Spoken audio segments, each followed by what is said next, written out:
Official opposition. Thank you, Madam Speaker. For weeks, we have watched this government's ministers blame staff for cuts, express surprise at their own budget, and dodge questions.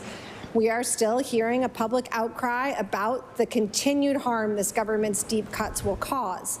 Job losses, programs and services folks count on scrapped, everything from rural museums to funding for women's health care at the IWK.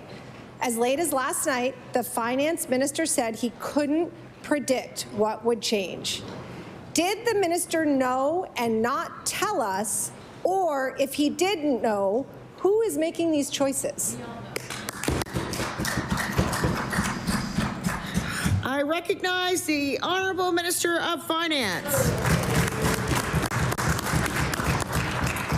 Madam Speaker, the reality is every member in our caucus gets feedback from their constituents from every group. We're constantly evaluating that feedback and listening. So we listen. We're listening to Nova Scotians. We'll continue to do that. We know that the cuts have caused real anxiety and stress in the lives of Nova Scotians, and we care about them. So we will continue to look at that. We're reinstating funding for some of the groups where this had a real impact on daily lives, and we'll make no apologies for that, Madam Speaker. I recognize the Honourable Leader of the Official Opposition. Thank you, Madam Speaker. Maybe my question wasn't clear. It's who's driving the bus. I didn't get an answer. Cabinet ministers and government MLAs took to social media over the weekend to defend many of the cuts that seem to have been reversed today. We saw them blame federal funding. We saw them blame the human rights remedy that they are court-ordered to follow.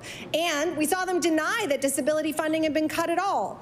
This makes no sense to Nova Scotians who believe that this government was working on their behalf. The changes today came from public pressure, not from thoughtful work of government. This isn't a change of heart or direction, it's damage control.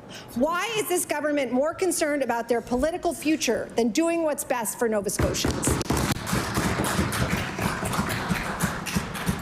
I recognize the Honourable Minister of Finance.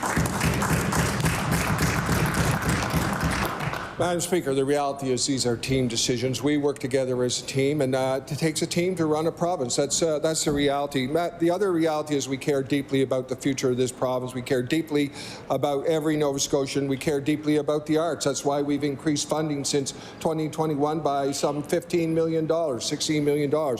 We'll continue to support them, Madam Speaker. When we can do more, we will do more. The reality is we have a plan. I believe in the future of this province. We have a plan for economic development. I think we have a bright future in Nova Scotia, and I reject the assumption of doom and gloom from the opposition every day of the week.